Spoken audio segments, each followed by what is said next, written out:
मैं विशेष रूप से युवाओं से आग्रह करती हूँ कि वे नशा मुक्त, स्वस्थ और अनुशासित जीवन अपनाएं। कोई प्रकार की गड़बड़ न होनी चाहिए, ये भी विशेषकर सबको ध्यान रखना है। साइबर अपराध तथा डिजिटल व्यसन से स्वयं को दूर रखें।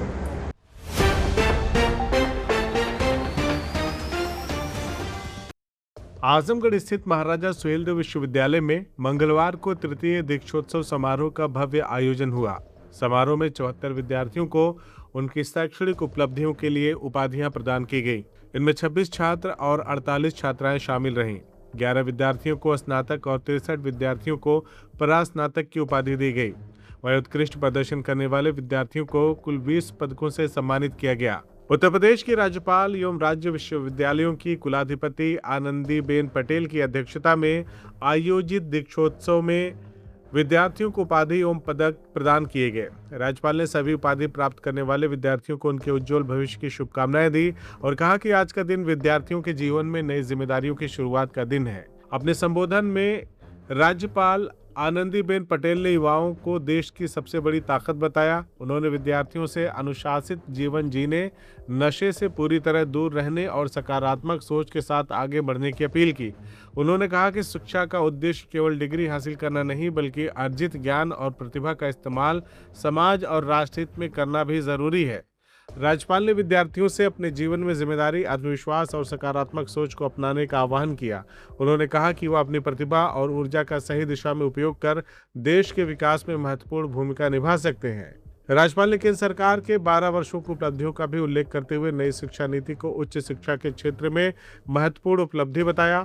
उन्होंने कहा कि नई शिक्षा नीति ने देश की उच्च शिक्षा व्यवस्था को नई दिशा और नई दृष्टि देने का काम किया है। दीक्षोत्सव के दौरान विश्वविद्यालय परिसर में शिक्षा और नवाचार से जुड़े विभिन्न कार्यक्रम भी आयोजित किए गए। राज्यपाल ने परिसर में लगाए गए 5 स्टॉल का अवलोकन किया और चित्रकला एवं स्टार्टअप प्रदर्शनी का जायजा भी लिया। विश्वविद्यालय द्वारा गोद लिए गए 5 गांवों में आयोजित प्रतियोगिताओं के विजेताओं और पीड़ादायक प्रस्तुतियां देने वाले बच्चों को भी सम्मानित किया गया। समारोह में बच्चों और बेटियों के स्वास्थ्य से जुड़े कार्यक्रम भी आयोजित किए गए। आजमगढ़ और मऊ के 500 आंगनबाड़ी केंद्रों को किट वितरित की गई। वहीं 1000 बेटियों के HPV टीकाकरण कार्यक्रम का आयोजन किया गया। राज्यपाल ने इन पहलों को बच्चों और बेटियों के बेहतर स्वास्थ्य और सुरक्षित भविष्य की दिशा में महत्वपूर्ण कदम बताया। विश्वविद्यालय पहुंचने पर राज्यपाल आनंदीबेन पटेल का मंडलायुक्त, जिलाधिकारी और कुलपति संजीव कुमार समेत अन्य अधिकारियों ने पुष्पगुच्छ देकर स्वागत किया। कार्यक्रम के दौरान कुलपति संजीव कुमार ने राज्यपाल का स्वागत एवं सम्मान किया। इस अवसर पर भारतीय पटोला कला को अंतर्राष्ट्रीय पहचान दिलाने में योगदान देने वाले पंकज भाई डुंगुर भाई मकवाना को राज्यपाल ने मानद उपाधि प्रदान कर सम्मानित किया।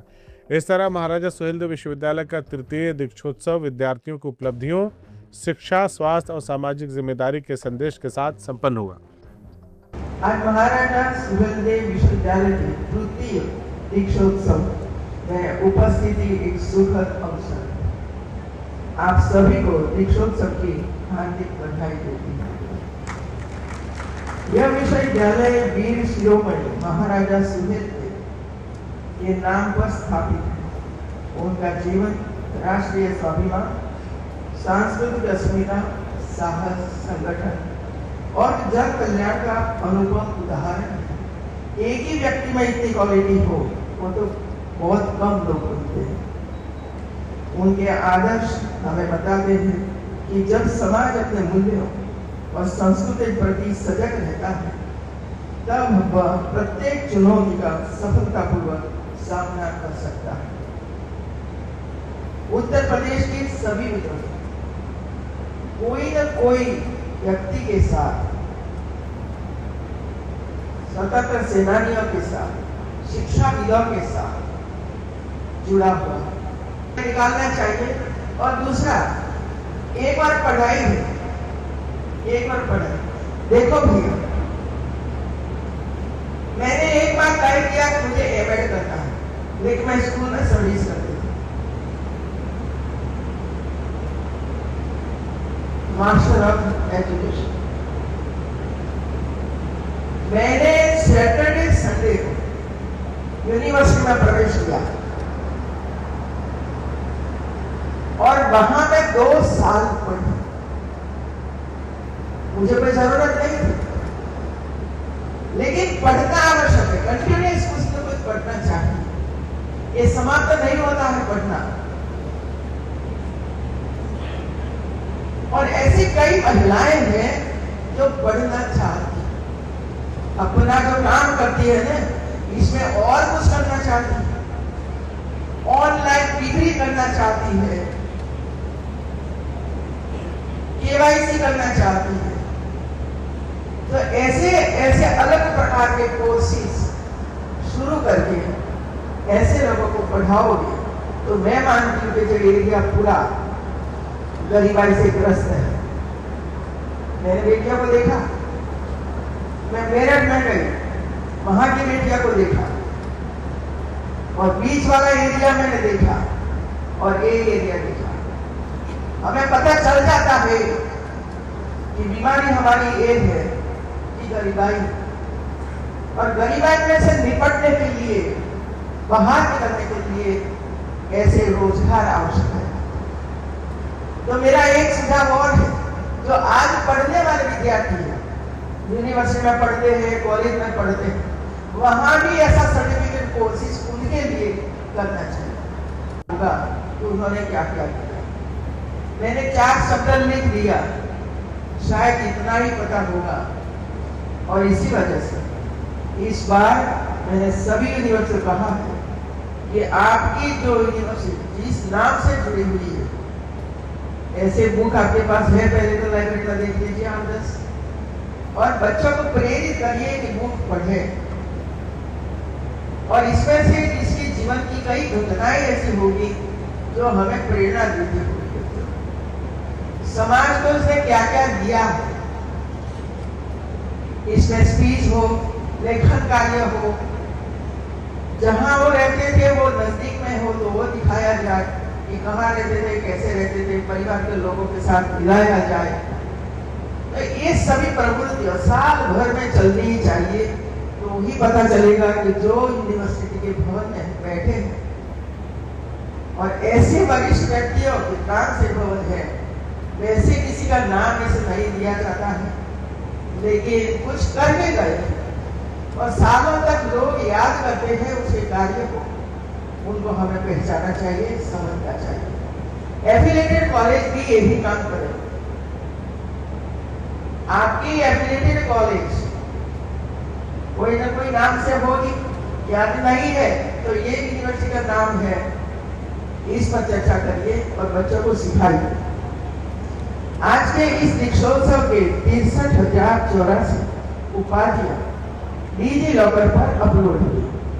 इनमें 42,724 छात्राएं हैं और 20,360 छात्र शामिल हैं।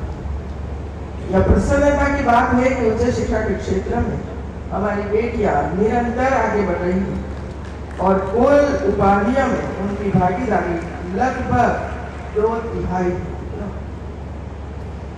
अब मेरे मन में कई प्रश्न उपस्थित हुए, लड़के कहाँ जाते हैं, और इसी वजह से कुलपति जी को मैंने पूछा, मुझे बताइए लड़का की संख्या क्यों कम है। हमारे समाज में तो ये है, लड़कियों की संख्या कम होती है, लड़कों की संख्या ज्यादा हो रही है। लेकिन मुझे ये बताया गया कि वे लोग मुंबई तक पहुंचे हैं अपने रोजगार के लिए। मुझे बहुत अच्छा लगा और इसी वजह से मुझे तो आगे पता चला, लेकिन एक दूसरा काम भी विश्वविद्यालय को मैंने दिया है कि आपका एक पूरा कैंपस, चाहे कॉलेज का कैंपस हो या यूनिवर्सिटी का कैंपस हो, 2 बजे के बाद 3 बजे के बाद पूरा हो जाता है। कम से कम एक भवन में जिसको रोजगार की आवश्यकता है, जो वो सीखना चाहता है, कम से कम 100 बच्चे इकट्ठा करके उनको पूछकर कि आप क्या सीखना चाहते हैं, और उसको 2 महीना 3 महीना का सर्टिफिकेट कोर्स यदि हम सिखा देते हैं और उसको एक विश्वविद्यालय प्रमाण पत्र मिल जाता है सही प्रमाण पत्र, गलत नहीं, फर्जी नहीं। और वही बेटा या बेटी कहीं और ये सर्टिफिकेट लेकर जाएगी तो उसकी सैलरी बढ़ेगी। और संगीत की वैश्विक साधना के माध्यम से आपने भारतीय संस्कृति और विश्व भर में नई पहचान दिलाई। आपका जीवन इस बात का सशक्त उदाहरण है कि निरंतर अभ्यास, अनुशासन और उत्कृष्टता का संकल्प साधक को सर्वोच्च शिखर तक पहुंचा सकता है। आपकी उपस्थिति विद्यार्थियों को अपने अपने क्षेत्रों में उत्कृष्टता प्राप्त करने और राष्ट्र का गौरव बढ़ाने के लिए सदैव प्रेरित करती रहेगी। अब उनको पूछिए कि ये कितने लोगों को रोजगार देती है। हमें पता नहीं रहता है कि एक व्यक्ति क्या कर सकती है और कितने लोग उनके साथ जुड़े हुए होते हैं। मुझे याद है बांसुरी की बात, मैं पीलीभीत गई थी और पीलीभीत में ऐसे ही एक स्टॉल लगा हुआ था और एक स्टॉल में देखती गई, आखिर में बांसुरी का स्टॉल आया। अब बांसुरी का स्टॉल आया तो मैंने जरा पूछपरछ करी, बड़ी बड़ी बांसुरी, कलरफुल बांसुरी, तो उन्होंने मुझे एक बांसुरी भेंट की। अब मेरे साथ पीएसओ था, उसने ये कहा कि तो बजने वाली नहीं है और आप पेन को क्यों देते हैं, कोई आपको मना नहीं करेगा और आपको रोजगार मिल जाएगा। परिवार गरीबाई में से बाहर निकलेगा मित्र, वैसे गरीबाई में से बाहर निकलने का साहस वही शिक्षा, ट्रेनिंग, और मैं आगे बताऊंगी कि क्या क्या सीखना चाहिए, क्या जरूरत है। इसी प्रकार आज 74 विद्यार्थियों को 88 पदक प्राप्त हुए। इनमें 48 छात्राएं और 25 छात्र शामिल हैं। पदकों में भी छात्राओं ने उल्लेखनीय प्रदर्शन किया। मैं सभी को बहुत बहुत बधाई देती हूँ और उनके अभिभावकों को भी बधाई देती हूँ कि गरीबाई में से बाहर निकलने के लिए आप अपने बच्चों को प्रेरणा दे रहे हो कि आगे बढ़ो। हम तो ये काम सालों से करते आए हैं, करते रहेंगे, लेकिन आप आगे बढ़ते रहेंगे तो हमारा परिवार आगे बढ़ेगा। हमारी संबंध कॉलेजों का जो काम करने वाले हमारे अध्यापक हैं, ये कहूंगी कि ये विश्वविद्यालय चला रहा है, तो मुझे बहुत ही खुशी हुई कि अभी तो 3 ही साल हुआ है और शुरुआत से अच्छे करोगे तो इसके बाद भी जो आएगा वो ही करते रहेगा। और इसी वजह से जब शुरुआती विश्वविद्यालय शुरू होती है उसी समय आपने जो प्रणाली बनाई वो प्रणाली सालों तक चलती रहेगी। इसमें पारदर्शिता भी आनी चाहिए, कोई प्रकार की गड़बड़ न होनी चाहिए, ये भी विशेषकर सबको ध्यान रखना है। मुझे अवगत कराया गया कि विश्वविद्यालय द्वारा प्रशासनिक पारदर्शिता और कार्य कुशलता का सुदृढ़ करने की दिशा में शिक्षक और कर्मचारियों तथा छात्र छात्राओं के लिए बायोमेट्रिक उपस्थिति प्रणाली लागू किया गया है। ये तो बहुत अच्छा है। कॉलेज में आना, यूनिवर्सिटी में आना, समय पे आना, पढ़ना, सीखना और एक अच्छा होनहार नागरिक बनना, ये तो सिखाती है हमारी यूनिवर्सिटी। मैं विशेष रूप से युवाओं से आग्रह करती हूँ कि वे नशा मुक्त, स्वस्थ और अनुशासित जीवन अपनाएं। योग, खेल, सकारात्मक चिंतन और आत्मसंयम जीवन को सफल बनाते हैं। डिजिटल माध्यमों का विवेकपूर्ण उपयोग करें और असत्य सूचना, साइबर अपराध तथा डिजिटल व्यसन से स्वयं को दूर रखें। इससे ही बचना है। हमारा संविधान हमें अधिकारों के साथ साथ मूल कर्तव्यों का भी बोध करता है। राष्ट्रीय एकता, महिला सम्मान, पर्यावरण संरक्षण, वैज्ञानिक दृष्टिकोण, सामाजिक समरसता और सार्वजनिक संपत्ति की रक्षा प्रत्येक नागरिक का दायित्व है। मुझे विश्वास है कि आप इन मूल्यों को अपने जीवन का अभिन्न अंग बनाएंगे। मित्रों, इसमें नागरिक की कितनी जिम्मेवारी है। गुजरात में दंगा होता है और बसें जलाई जाती थी, बड़े बड़े भवन तोड़े जाते थे, सरकारी भवन तोड़े जाते थे, जलाए जाते थे। और इसके बाद करोड़ों रुपया का खर्च करके फिर से आंदोलन हो, लेकिन संपत्ति का नुकसान नहीं होना चाहिए। और इसी वजह से मैं बता दूं आपको, सीएम थे नरेंद्र भाई मोदी, उन्होंने तय किया यदि आप कोई भी भवन जलाओगे, कोई भी बस जलाओगे, तो उसका जितना खर्चा होगा ये आपके पास से वसूल करेंगे।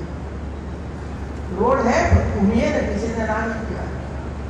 और ये काम शुरू हुआ, नोटिस और घर पर पहुंची कि बस इतनी कीमत की 10 लोग पकड़े गए, चलो लाओ पैसा। तब जाकर जलाना पुना वो ये सब बंद हुआ। तो कड़काई तो करनी पड़ती है, ये कड़काई नहीं है, संपत्ति का बचाव।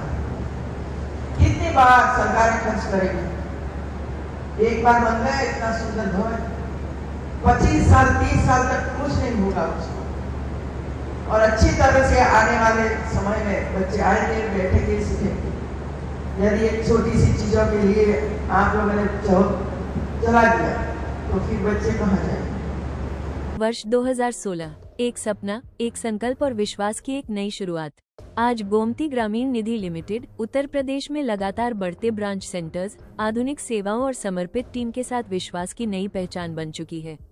हजारों खुशहाल ग्राहक, शानदार शाखा उद्घाटन और 10 वर्षों के गौरवशाली उत्सव ने हमारी इस यात्रा को और भी यादगार बना दिया है। अब हमारा लक्ष्य है उत्तर प्रदेश में 250 से अधिक ब्रांच सेंटर्स व ATM मॉडल, 1 लाख से अधिक रोजगार के अवसर और 1 करोड़ से अधिक खुशहाल ग्राहकों तक अपनी सेवाएं पहुंचाना। ब्रांच सेंटर एवं रोजगार के लिए आज ही संपर्क करें 9305061484 9250129316। गोमती ग्रामीण निधि लिमिटेड, हर घर गोमती, घर घर गोमती।